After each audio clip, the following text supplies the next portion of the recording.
Hello, you beautiful nerds. The Snyder era of the DC movies has come to an unceremonious end. This movie didn't even get a red carpet premiere. Considering how they literally shut down Hollywood Boulevard for Justice Week a few years ago, this was yet another example of how this cinematic universe just petered out into nothing. It's like someone asked James and Peter, oh hey, are we gonna do a big premiere for the new Aquaman movie? And they were like, it don't matter.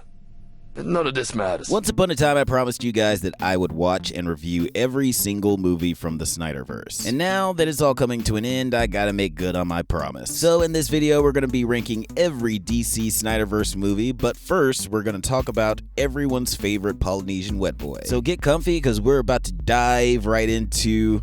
Get it, dive? We're gonna dive, because it's all about water. Whatever, we're talking about... But first, a prelude. Let's be real. For the majority of my life, Aquaman has been seen as a joke. My ability to talk with fish is of no help, Wonder Woman. This was for the most part the fault of the show. Because it was a TV show, none of the heroes could actually inflict any violence on the villains, which... yeah, that's pretty corny, but it made Aquaman look extra foolish. Then in the 90s, comic book writers and artists were like, this ain't your grandpa's Aquaman. That guy was a pussy. This guy has a beard, he's got a fucking claw forehand, he's cool. And for the most part, it kinda worked. I mean, that solo Aquaman episode, The Justice League, was one of my favorite episodes of that show. But even with Arthur Curry's new makeover, he still wasn't popular enough to get his own live-action movie. For the longest time, the closest we got to a live-action Aquaman movie was starring Vinny Chase. Aquaman.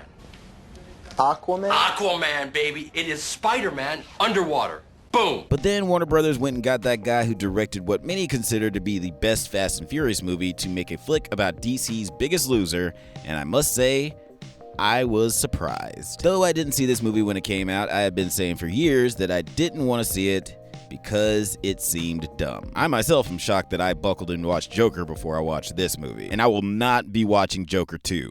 I'm fucking serious this time. I can't do it again. But I am happy to say that this flick was not anywhere near as bad as I thought it would be. In the first 15 minutes when we get Nicole Kidman eating a fish like a damn crazy person, this cool fight scene, and this legitimately funny fake out moment at the bar, I was like, okay, this movie might actually be good. It's like bro cute. I mean, there is this goofy ass scene between all that.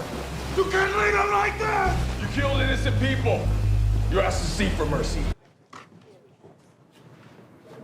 I don't know if you're allowed to do that. But I can excuse some corny shit if the story is decent. But then it turns out, yeah, the story isn't that good either. It just feels like a fetch quest wrapped in a cliche. The story reminds me of like 4 other better movies, and the dialogue is so awful. I mean, the plot is pretty basic, but it has all this dumb shit peppered into it. There are long expositional monologues that make me sleepy, predictable story beats that make me feel like I'm playing a video game, and the plot sets up obstacles as if they're insurmountable, and then 5 minutes later, the heroes overcome said obstacle just because the story wants them to. No one's ever got past this gate, but we will, because we're just gonna drive faster than everyone else. Nobody else thought to do that, I guess. Another thing that bothered me, I don't know why everyone is acting like Atlanteans aren't real. You have an Atlantean superhero who saved the world with his super friends a few months ago. Is it so far-fetched to think that he, I don't know, came from somewhere? I like Patrick Wilson in this, but Orm is a pretty weak villain. He's pretty much a low-rent Namor. But I did like some of the stuff between him and Arthur. I like that Orm beats Arthur in their first fight underwater, and that Arthur wins their second fight because it's on land. Ironically, Aquaman is not great at fighting underwater, but it actually makes sense for this movie. Speaking of which, let's talk about Arthur, because he is a weird character. I do like that they made Arthur pretty much the semi-competent jock of the DC movies. I feel like when they started treating Thor like that in the Marvel movies is when he started becoming an interesting character. By the way, Thor was funny way before Ragnarok. Taika just realized that Thor's next movie needed to be basically Thor from Age of Ultron. Thor report on the Hulk? Gates of hell are filled with the screams of his victims. But not the screams of the dead, of course. No. Wounded screams, mainly whimpering, great deal of complaining. Anyway, I'll talk about that when I eventually make a Thor video, but that's not... We're talking about Aquaman. Sometimes he'll feel like a down-to-earth, hail fellow well-met, but other times he'll be super smart just because the plot wants him to be. You risked our lives based on something you read in a children's book? Wait, it's a book? How about that? A few moments later. Marcus Agrippe. He was a great general, but he wasn't a king. Neither was Scipio, Romulus. First king of Rome. Check out the big brain on Brad.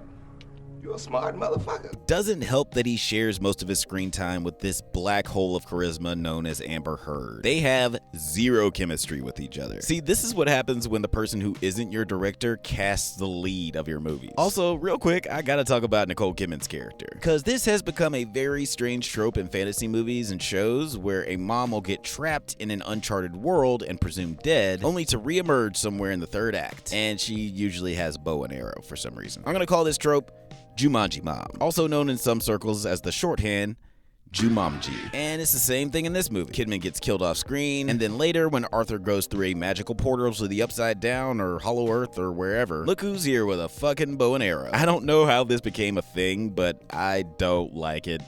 It's weird. But whatever, the most interesting thing about this movie isn't Aquaman or the story about his mom. It's the fucking action, dog. This is James Wan's superpower. The action is shot in a way that showcases the creativity and complexity of the fight choreography, while also making sure the audience is aware of the geography of the scene. Like, there's a bunch of shit happening during these action sequences, but you're never confused about where the characters are or what they're doing. This is truly a vibes movie. It's actually kind of like a Fast and Furious movie where the action is damn near the only good thing about it. But the action's really good. The world building is pretty solid as well. And I'm not talking about the octopus who plays drums that everybody loves so damn much. That shit is a little too hot crustacean band for me. But the environments are impressive, and all the lore of these different underwater kingdoms is interesting. I mean, there are a number of exposition dump scenes, but after a while, James Wan gets bored and will just blow up a fucking wall when a scene drags on too long. His loyalty is to the sun. To put Atlantis back together.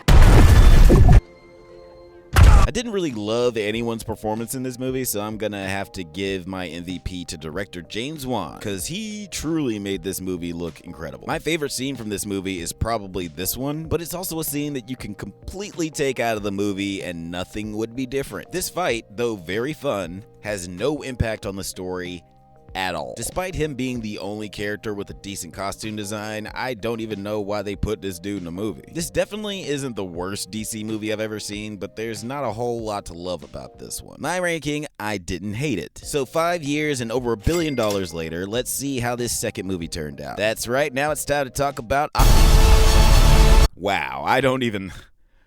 Where do I start? I guess we should talk about the plot first. In this movie, Arthur has some new responsibilities. He's a dad, he's a king, and he hates being both. Or at least he seems like he's having a tough time with both. But then an old nemesis comes back to exact revenge for his dad and Burn his kingdom to ash. This flick feels a lot like the first one, but with all the good stuff taken out. We get the same globe-trotting fetch quest storyline, except now it's Patrick Wilson instead of Amber Heard teaming up with Arthur. The fun cinematography from the first one, completely gone. I'm sure the reported reshoots was a reason for this, like they didn't have as much time to craft action sequences as interesting as the ones from the first film, but the underwater scenes aren't even as interesting. Like, guys are just standing around rather than like floating and swimming. The dialogue and the story is somehow worse than the first movie. It is so all over the place, and the words that the actors are forced to say is actually hilarious. I wish I had this clip, but the movie just came out, so I don't. But there's a moment before Arthur leaves to break his brother out of jail because Orm is the only one who could find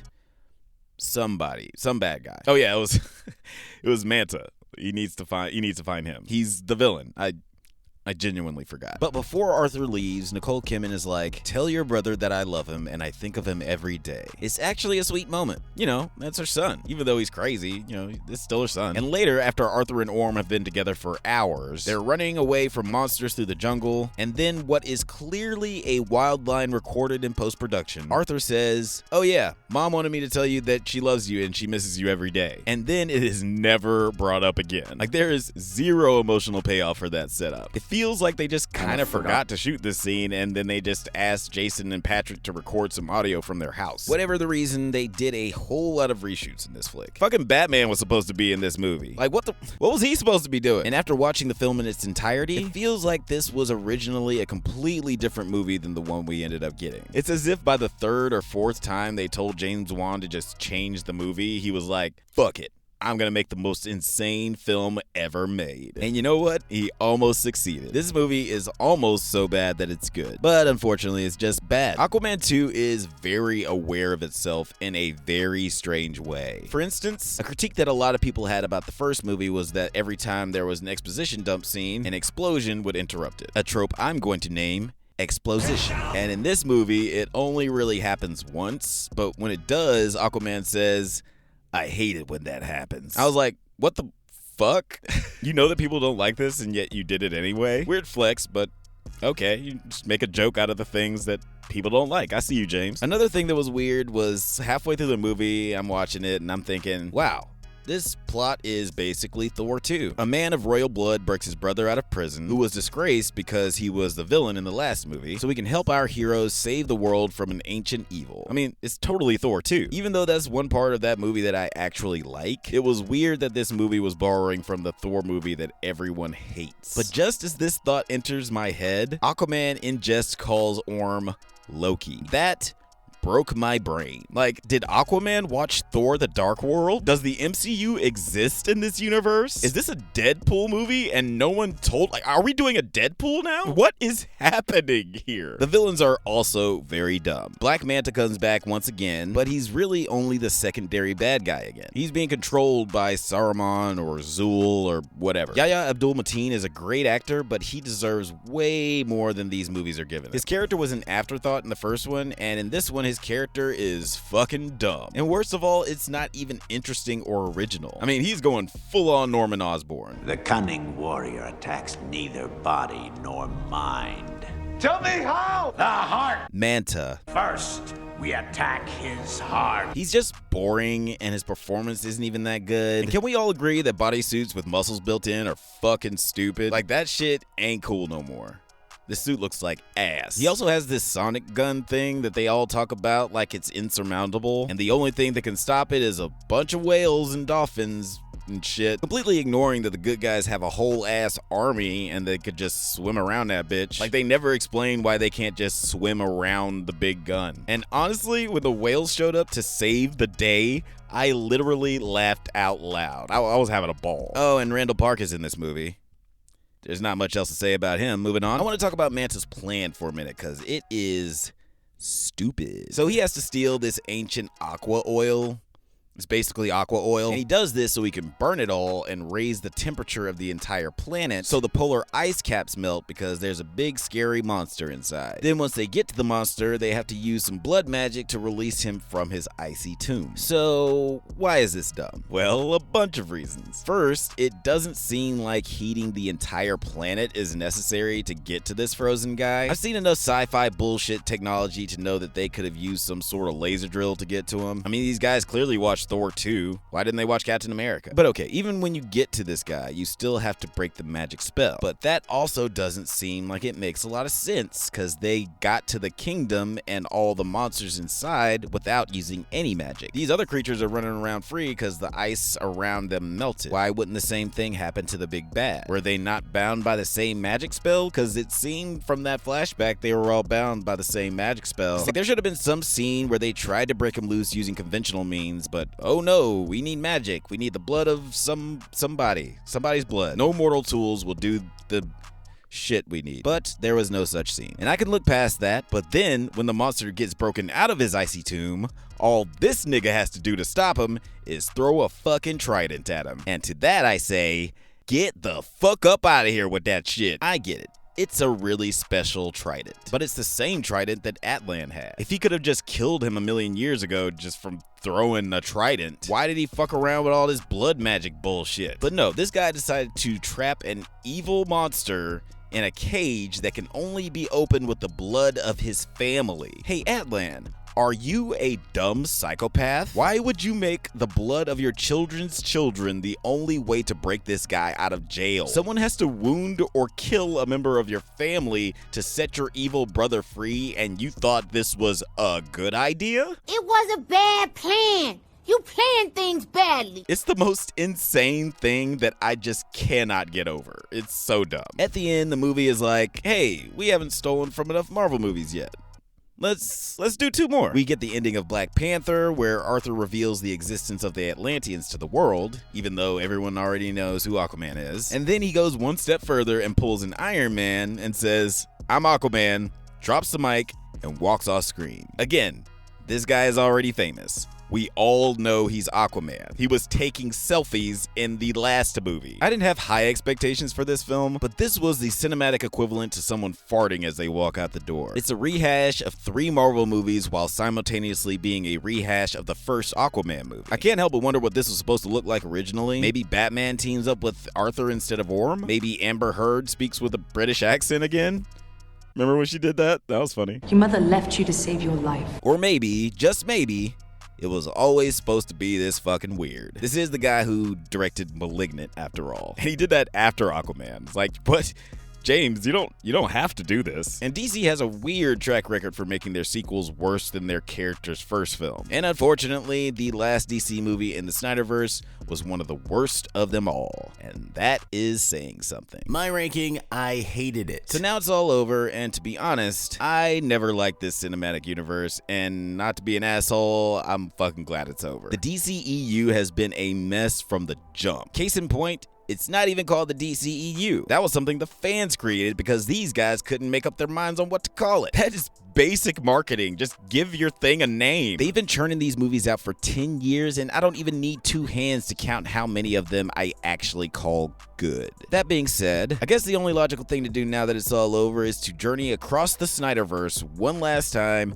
and rank all of the DC films from this baffling era in cinema. Not including Blue Beetle, because that's apparently a DCU film. Call it cheating, but whatever. I don't want to watch. I didn't want to watch any of these movies. Why did I do this to myself? Number 16, Wonder Woman 84. This film is a dumpster fire. Just calling it a film feels like it's way too much praise. Chris Pine is in there doing his thing, but his story is also dumb and kind of gross. So disappointed in this one, mainly because I like the first Diana Prince movie so much, but we'll get to that later. Number 15, Aquaman 2. My emotional attachment to Batman characters aside, this was damn near the worst DC movie I have ever seen. Number 14, Justice League. This one is barely above Aquaman 2 because it's actually so bad it's funny. Like, this lives in the Hobbs and Shaw environment. This movie makes me laugh so hard until I think about the fact that I actually love these characters, and then it makes me kind of sad. Number 13, Suicide Squad. This movie fucking stunk. There is a glimmer of a good movie in there. The casting is actually incredible, and the story seems simple enough on paper, but this one was edited within an inch of his life, and I just feel like I took a bunch of mushrooms every time I watch it, but not in a good way. Number 12, Batman vs. Superman. This movie should have been a slam dunk. An animated show on network television already gave these guys the blueprint for this movie, and it was 100 times better somehow. Again, I like the casting, but the story is so unnecessarily complicated, and this flick further confirms that Zack Snyder doesn't understand Superman or Batman. Number 11, Shazam 2. This was such a nothing burger of a movie. I thought the first Shazam was fine, but all of my nitpicks about it were multiplied by 1,000 in the sequel. The CGI is ugly, most of the jokes don't land, and Zach Levine is too silly for me to take seriously. He's not Star-Lord silly, he's like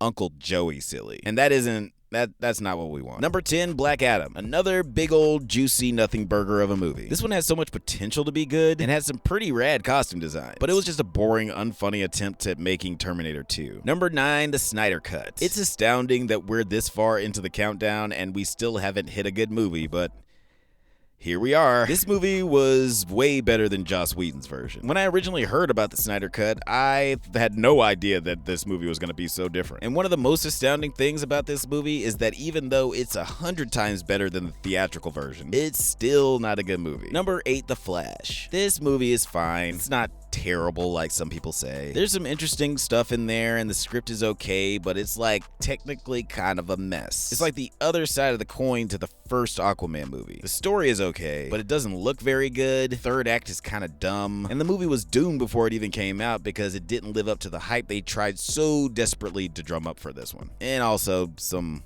other stuff. Number 7, Man of Steel. I do not hate this one as much as most people. I do like a more contemplative look at Superman, and it looks pretty great for the most part. And Henry Cavill is great casting for Clark, but there are a lot of really dumb story beats, and it becomes a big CGI punch fest for the last 45 minutes, and it makes me very sleepy. Like, no lie, every time I turn this movie on, I'm like, oh, I forgot how much I like this.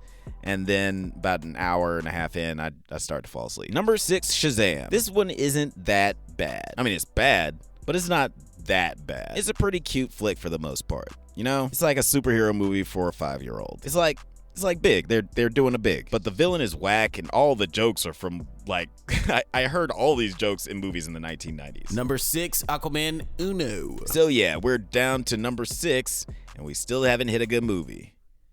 Crazy, right? I just said how I felt about this movie. It's dumb fun. Would I consider it a good movie though? Nah, it's still pretty bad. Number 4, Birds of Prey. This movie was a lot of fun, most of the time. There are moments like the police station fight scene and the egg sandwich stuff that makes this movie so charmingly insane, but it's edited really weird and makes the movie kind of hard to watch. I am very curious of what went on during the making of this movie, because it feels like they brought in the editor for Suicide Squad to cut this one. I've gone back and forth on this one, but I would say despite it having some odd stylistic choices, this is actually a pretty good movie. We hit our first rewatchable movie. Great job, everybody. Number 3, Wonder Woman. This movie is adorable. This was the first movie during this era that had a ton of heart. You can feel how this movie was inspired by the first Superman movie, but it doesn't feel like a copy and paste job like Aquaman 2 does. Diana's character is so great, and her chemistry with Steve makes it incredibly fun. That third act is goofy as shit, but I've seen this one a bunch of times, and I'll probably watch it a bunch more. Number 2, Peacemaker. Okay, this isn't a movie, but I felt it was necessary to put it on the list because I did a lot of shitting on the Snyderverse, but credit where credit is due. This show